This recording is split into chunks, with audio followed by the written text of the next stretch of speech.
Do you know?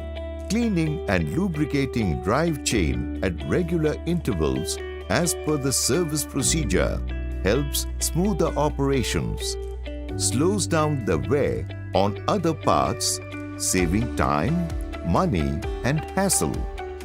Over a period of time, grease and dust gets accumulated on the chain and prevents its smoother movement, leading to faster wear out of the pins and rollers, resulting in chain stretch.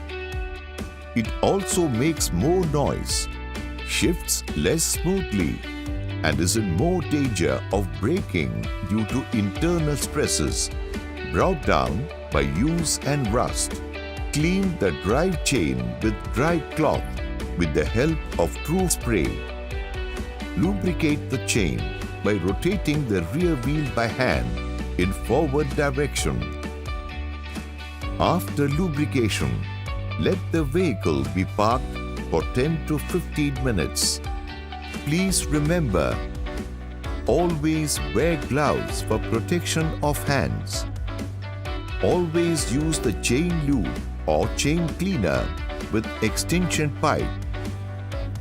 Never apply grease on O-ring chains for lubrication.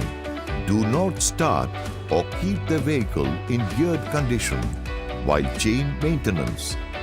Do not use a steam cleaner, a high pressure cleaner, a wire brush, non-recommended solvent, or abrasive cleaner for your vehicle's drive chain cleaning that can damage the part